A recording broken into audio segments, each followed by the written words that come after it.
नमस्कार। सशक्त और सुदृढ़ हो सके कृषि की हालात, करेंगे इस कार्यक्रम में सिर्फ किसान की बात। किसान भाइयों, बहनों एवं दर्शकों, आप देखना शुरू कर चुके हैं आपका पसंदीदा कार्यक्रम पूसा समाचार।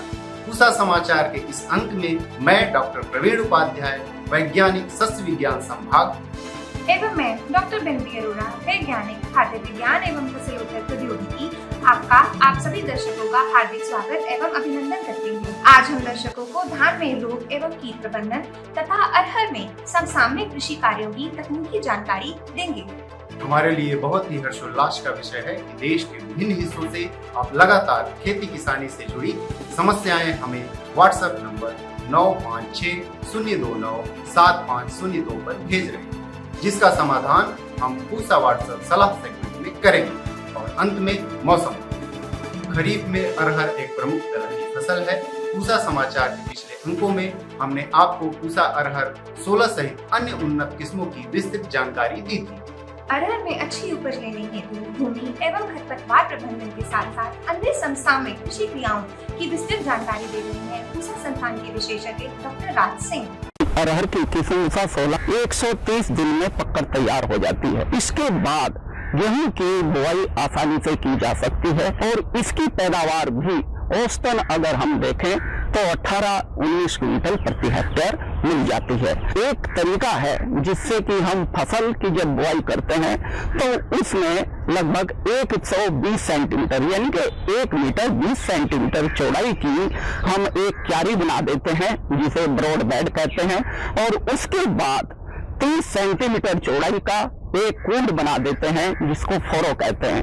तो जो क्यारी है 120 सेंटीमीटर की, उसमें हम 40 सेंटीमीटर के अंतराल पर अरहर की फसल की बुआई करते हैं। कुंड का बनाने से ये फायदा होता है कि जब खेत में नमी की कमी होती है तो वर्षा के दिनों में जो पानी क्यारी से इस कुंड में इकट्ठा हो जाता है तो वह नमी खेत के में काफी दिनों तक संचित रहती है और फसल के काम आती है। जब अधिक वर्षा होती है, जो क्यारी है, जो बेड्स हैं, उनसे पानी अधिक जो होता है वो इस कुंड में इकट्ठा हो जाता है।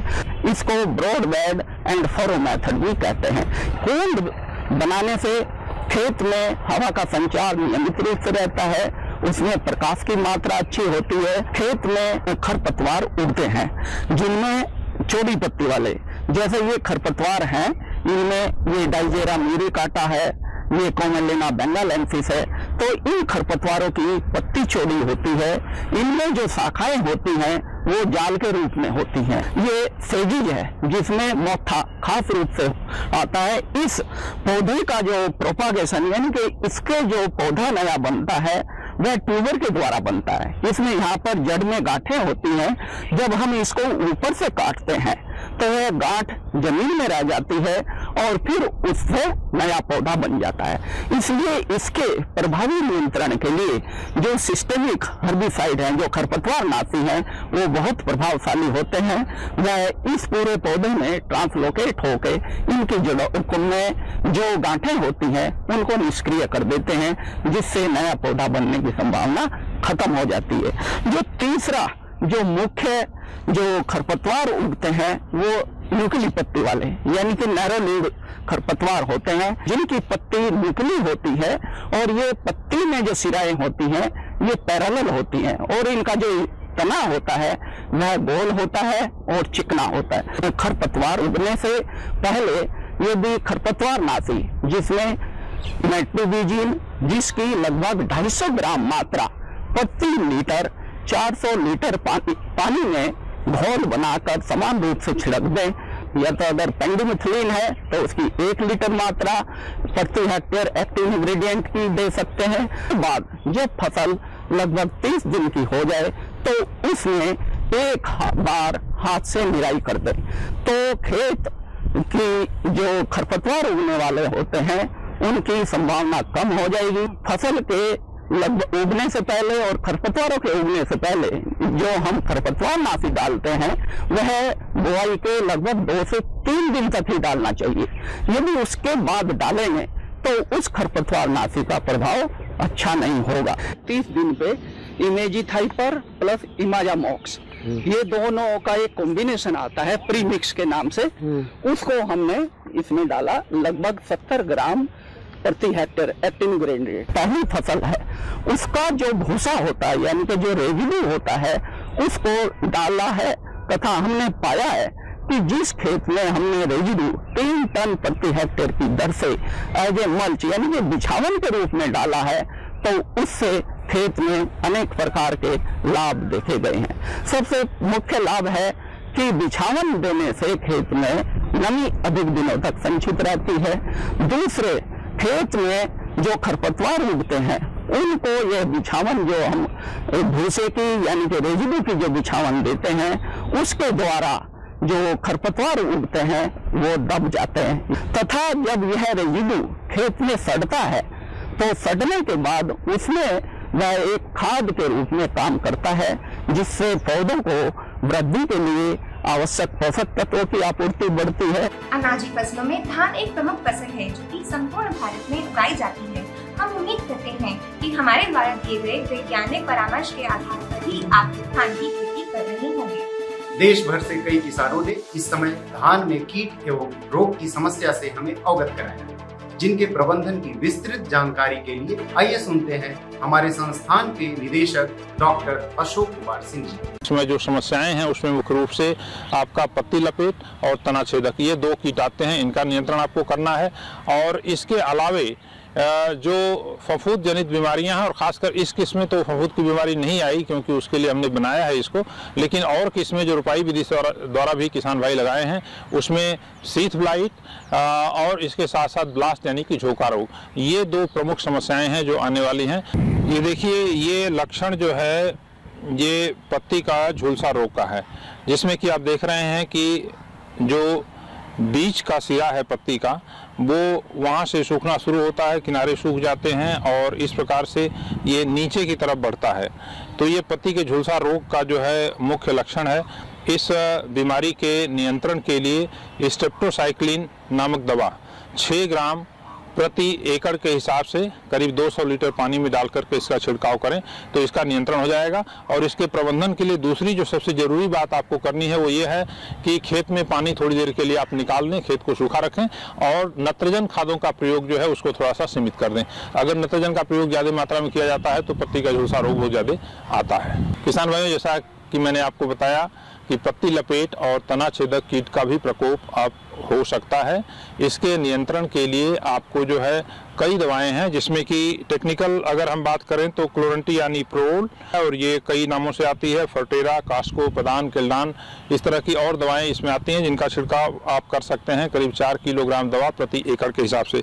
इसके अलावे आपका जो है फ्लूवेंडामाइड एक दवा आती है जो फेम के नाम से बाजार में मिलती है, इसका प्रयोग कर सकते हैं करीब 30 मिलीलीटर दवा 200 लीटर पानी में घोल करके इसका छिड़काव करें तो इससे भी नियंत्रण होता है। अगर हम बात करें झोंका रोग की यानी ब्लास्ट की बीमारी की और इसके साथ साथ सीथ ब्लाइट की, तो उसके नियंत्रण के लिए आपको एजाक्सिस्ट्रोबिन और डाइफेनाकोनाजोल ये दवा जो है एमिस्टार टॉप और गोडिवा सुपर के नाम से आती है। इसकी करीब 200 मिलीलीटर दवा 200 लीटर पानी में घोल करके छिड़काव करें तो इसका अच्छी तरह से नियंत्रण हो जाएगा। और साथ ही साथ जो एजाक्सिस्ट्रोबिन है उसको टेबिकोनाजोल के साथ मिला करके फॉलिक्लोर एक दवा आती है जो कि 300 मिलीलीटर दवा 200 लीटर पानी मिला करके इसका छिड़काव करें। पूसा समाचार में अब समय है पूसा व्हाट्सएप सलाह सेगमेंट का, जिसमें हम आपकी खेती किसानी से जुड़ी समस्याओं का समाधान बताएंगे। उत्तर प्रदेश से विपिन बिहारी जी ने बैंगन में कीट की समस्या बताई है। आपकी फसल में फ्रूट बोरर का प्रकोप हुआ है, इसके नियंत्रण हेतु ग्रसित पौधों को खेत से हटा दें। रासायनिक नियंत्रण हेतु स्पानोसेट की 60 से 80 मिलीलीटर मात्रा 200 लीटर पानी में घोल बनाकर 1 एकड़ में छिड़काव करें। हरियाणा से शिशुपाल जी ने नींबू के पत्ते मुड़ने की समस्या बताई है। आपकी फसल में लीफ माइनर का प्रकोप हुआ है, इसके नियंत्रण हेतु स्पानोसेट की 60 से 80 मिलीलीटर मात्रा 200 लीटर पानी में घोल बनाकर 1 एकड़ में छिड़काव करें। लगातार पौधों का देख रेख भी करते रहें। मनीष सिंह जी सहित अन्य किसानों ने धान के पत्तों में भूरे धब्बे पड़ने की समस्या बताई है। आपकी फसल में बैक्टीरियल लीफ ब्लाइट का प्रकोप हुआ है।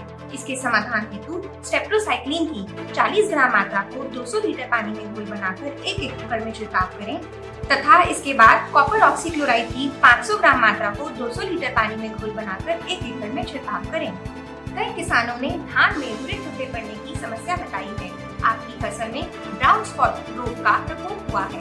इसके समाधान हेतु डाइथेन की 500 ग्राम मात्रा को 200 लीटर पानी में घोल बनाकर एक एकड़ में छिड़काव करें। आइए सुनते हैं आने वाले सप्ताह में कैसा रहेगा देश भर में मौसम का हाल।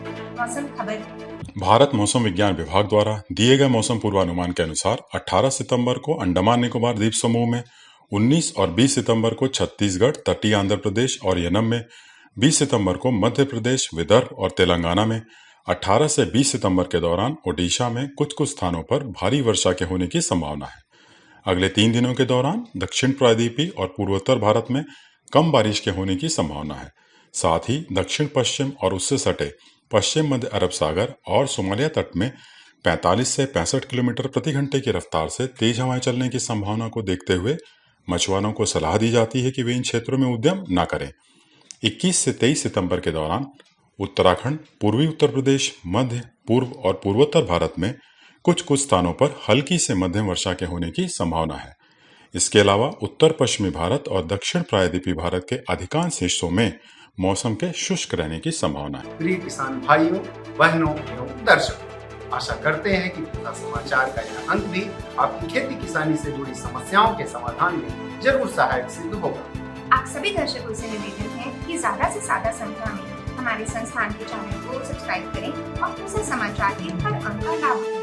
साथ ही साथ हमारे फेसबुक पेज और ट्विटर हैंडल को भी जरूर फॉलो करें। कृषि से जुड़ी समस्याएं या अधिक जानकारी हेतु हमें दिए गए नंबर पर व्हाट्सएप करें और अपना नाम एवं पता अवश्य दें। आपके सुझावों और प्रतिक्रियाओं का हमें हमेशा इंतजार रहता है। कृषि की दिशा में यदि लाने होना विचार, देखते रहिए हमारा साप्ताहिक कार्यक्रम पूसा समाचार। कुछ नए विषयों पर नई जानकारी लेकर हम फिर प्रस्तुत होंगे अगले शनिवार। तब तक के लिए दीजिए इजाजत। नमस्कार।